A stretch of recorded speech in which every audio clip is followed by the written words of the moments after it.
Well, hello. So I'm Karla Ballman, and I am a statistician. I work at Mayo Clinic, and I'm also a statistician for one of the adult cooperative cancer groups, which is the Alliance. So I feel like after Heather's talk, I don't necessarily need to come up here because I'm going to say much of what you've heard already. So first of all, just to make clear, what does a statistician offer?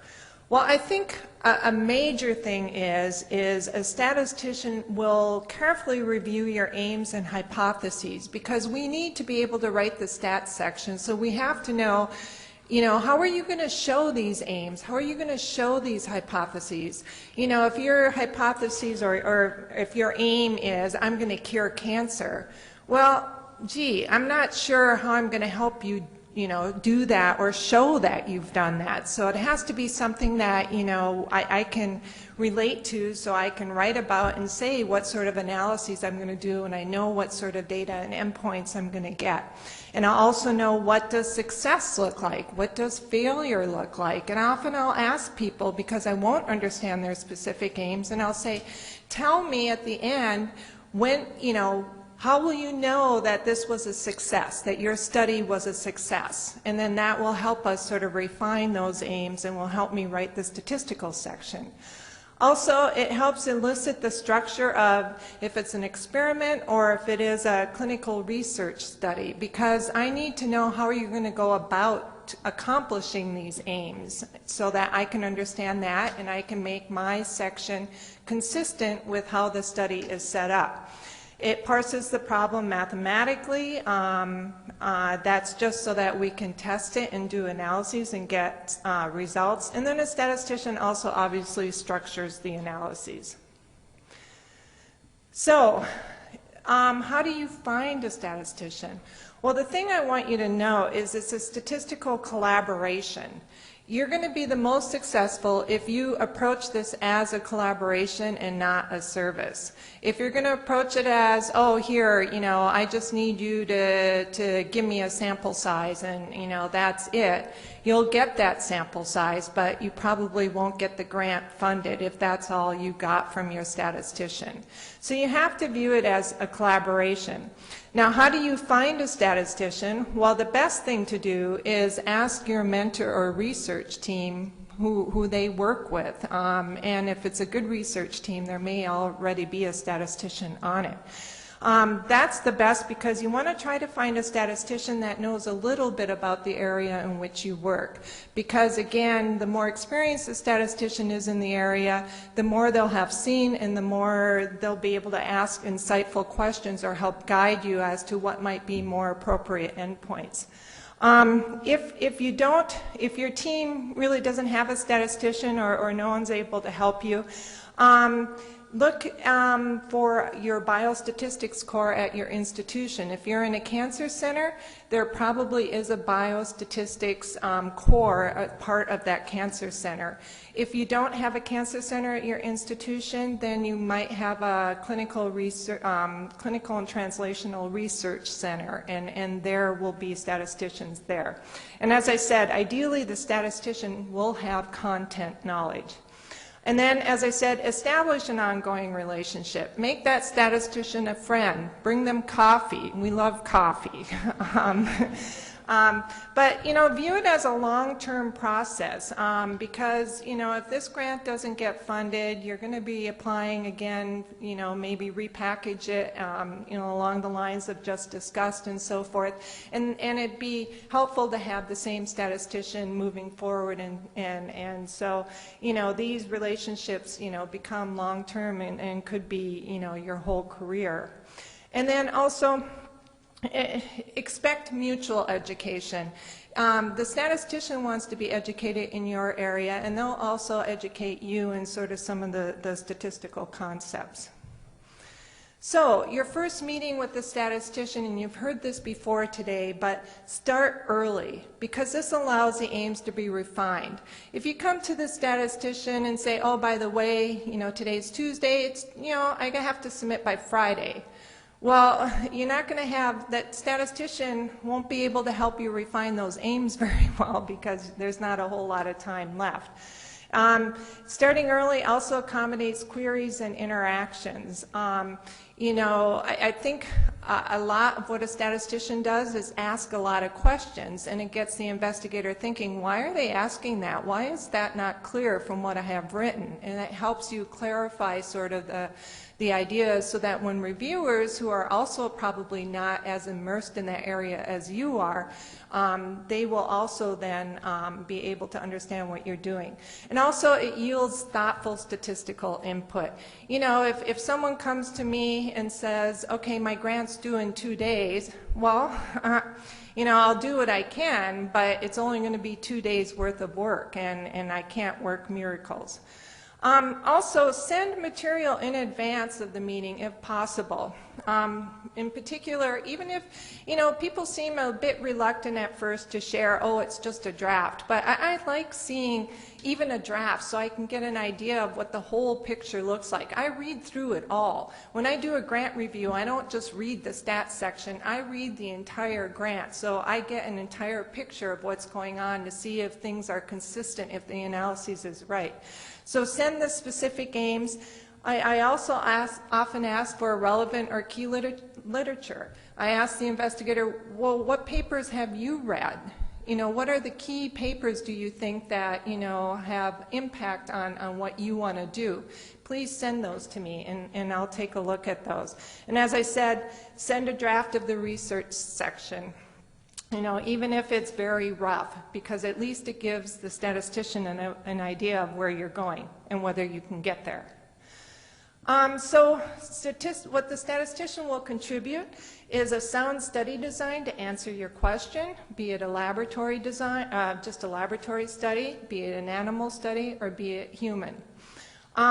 We do explicit sample size and power calculations, and to make sure that, you know, the sample size is feasible or obtainable, and to also make sure that you're able to detect meaningful differences. You know, sometimes sample sizes are too big. I mean, in reality, you can get a significant p-value by just getting a big enough sample size.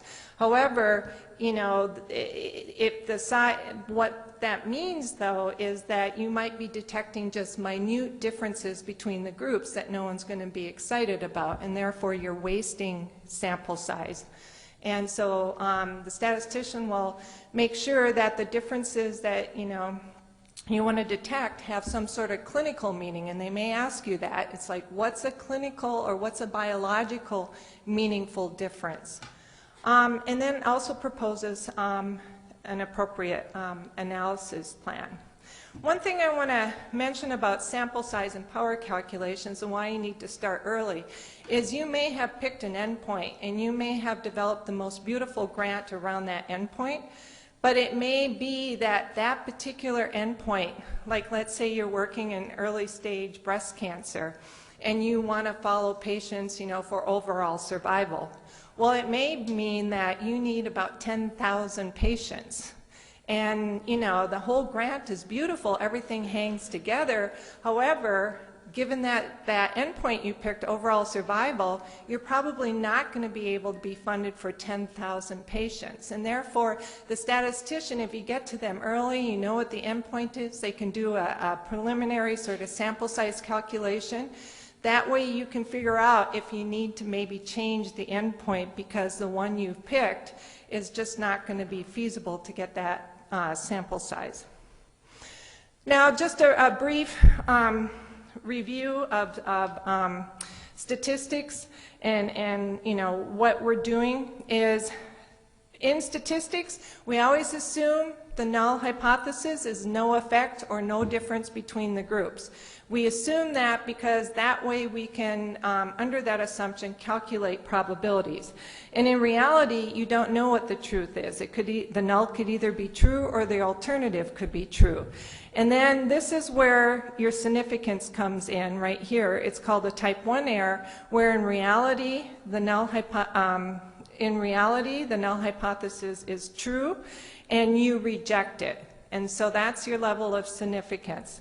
The other type of error that can be made is called a type 2 error. In this case, the alternative is really true, And when you get your data, you make a conclusion that you don't have evidence against the null, i.e. your p-value is too large, so you don't reject it. And that's called a type 2 error. Now, sample size depends upon those two types of errors, and it's driven by your primary objective. So it depends upon alpha, which again, as I said, is the probability of a type 1 error, but that's the probability of a false positive. And so you want to protect yourself against making a false positive conclusion. The other thing which is really important is power, and this is one of the more important things that people forget about. Why we are interested in power is in case you do come up with a negative result, in case your p-value is too large. Well, if the question then is, if my p-value is not significant, that means I won't reject the null hypothesis. Well, two things can be true. It could be true that there really is no difference between the two groups, or the other thing that could be true is that there is a difference, but I just didn't have enough sample size to detect it. And so that's what power is 1 minus the probability of a type 2 error, and it's the probability of detecting the stated difference or 1 greater if it exists. And it protects you against the fact that, again, if you have a negative study, you can prove to people that there probably really is no effect because I had sufficient power to detect an effect if it really existed. I.e. power is usually about 80% or 90%. So I had 90% probability of detecting a difference that's meaningful if it really was there. And so that's protection against getting a negative result, that you can actually tell people that, yeah, you know, it probably is not much going on there. It also depends upon your sample size, the control group value, the null hypothesis. So the statistician will want to know, well, for your null, you know, what's the value for the control group? And usually you can get that from literature or you can get it from preliminary data. And then the minimal detectable difference, I talked about that. It has to be something that is clinically meaningful or biologically meaningful. It depends upon what your measure of interest is. Is your measurement continuous? If it's continuous, that's great. We usually can get away with the smallest sample sizes. If it's binary, you probably are going to have bigger sample sizes. And it also depends upon the variability of the measure that you're interested in. The more variable your measurement is, the bigger your sample size is going to have to be. So for sample size, there's no one correct answer. We don't go back. I mean, we do press a button, but that's not the only thing we do. We will come back with the sample size, and you might go, oh my gosh, you know, it's going to cost so much per subject, so much per animal, whatever. I cannot afford that. And so the statistician will walk you through, well, what can we give? You know, maybe we can maybe not have so much power, or maybe we'll up the false positive rate, or maybe we can play around with the detectable differences. So as I said, it's an iterative process of adjusting those parameters I just mentioned. You know, we want to make sure that it's feasible. You don't want your study sort of killed because, you know, it's too expensive, or, you know, people are going to say there's no way you can accrue that many subjects.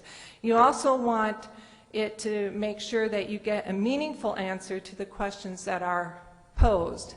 So, you know, sometimes I'll ask people when they come in, okay, how many patients are you expecting in this study? And they might say 200. You know, I'll work with that, and I'll try every way possible that, you know, make sure that with 200 patients we can answer the questions that they're interested in. And then sometimes, you know, if someone comes in and says 3, I can only have 3 patients. You know, at that point, perhaps I'll say, well, you know, maybe we'll have to, I don't know, do something. 3 probably won't work, but anyway. And then finally, like I said, you may need to define a different endpoint. Again, if the endpoint that you initially picked, you know, requires too many patients and can't afford it, we'll be creative back and forth and work together and see if maybe there's another endpoint that can be used in order to address the question that you're interested in. So pitfalls, you've heard this before. What kills grants is that a statistician was not involved. There's no power statement or sample size justification. I have been that statistician on a study section where a grant is beautiful. The applicant is just the most ideal applicant that you can think of. And then it comes to me for my part of the review, and I say, well, there's no sample size. I have no idea, whether or not they're going to be able to achieve their aims, because I don't know, if they have sufficient power, and it kills the grant. And I don't like being the person that kills the grant that everyone else was enthusiastic about, but it does happen. You didn't involve your statistician early enough. Sometimes what people do is, even statisticians, because it's the night before, is they might cut and paste a statistical section from some other place and put it into the grant. That comes across when the reviewers are looking at it, because it's not consistent.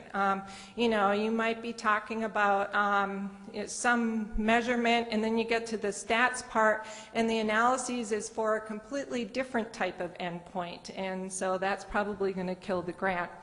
The analyses plan can have issues. It can be too vague.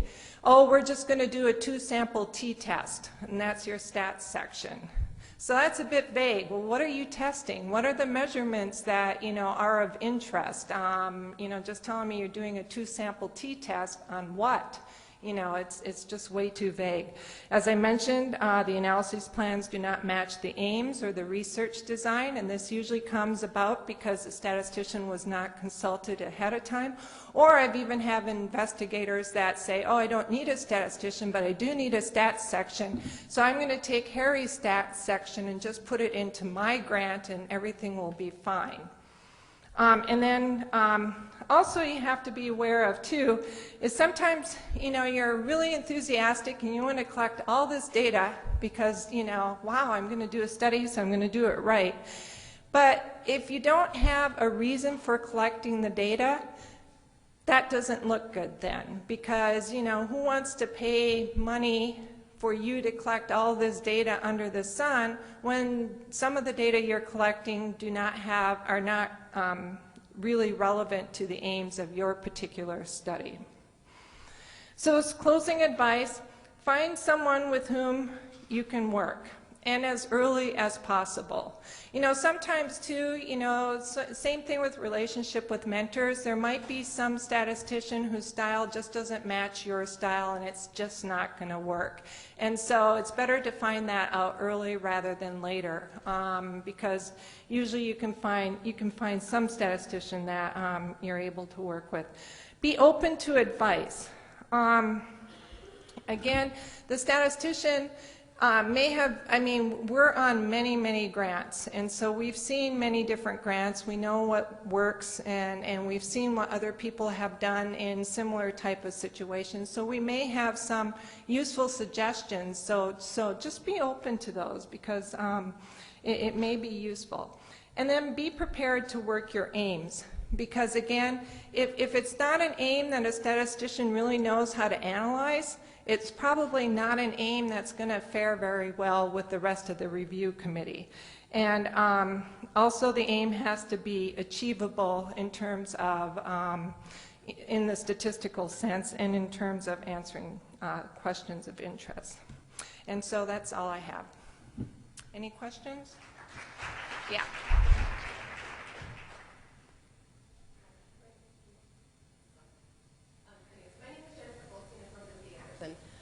One of the experiences that I've had when dealing with statisticians for the very few grants that I've put in so far is that because we're clinicians or physician scientists, it's really difficult to understand some of the intricacies of the statistics that are happening. And so I feel like I've had difficulties helping the statistician then to come up with a better statistical plan for my grant, because I don't really know some of the intricacies of the backgrounds of how those statistics are created. So do you have any suggestions for, first of all, how to create better communication with the statistician in order to understand and then help them with the grant. And then on the opposite end as well, at least at our institution, and I'm sure at others, the statisticians are working on multiple different types of grants, from genomics to immunology to breast cancer to GBM. And so how do you also help them understand your grant so that the statistics are appropriate as well? Yeah, well, I think it's sort of that mutual education piece that really has to go on. And so I think you have to ask your statistician questions. I mean, and if it's a good statistician, they should be willing to answer it. I mean, if you say, look, you're saying you're going to use this Bayesian hierarchical model, to do, and I don't know what those terms mean. Can you tell me, in terms I can understand, just sort of what the general approach is that you're trying to use. And, hopefully, I mean, when we interview statisticians, when I interview a statistician, I ask them to give me a 2-minute sort of synopsis of their statistical, technical talk that, I say, pretend I'm a clinician, I don't know, I know maybe some basic stats and maybe had stats 1, and I want you to tell me in 2 minutes sort of what the gist is of your work. And if they can't do that, they're not a good hire. So the second thing is give them sort of relevant papers. Of the area you worked in. So if there's a paper that is forming the foundation of sort of your grant, and you think your analyses are going to be similar to what was done in that paper, or you're doing similar measurements, provide them that, because I read that because I don't want to reinvent the wheel if it's already been invented.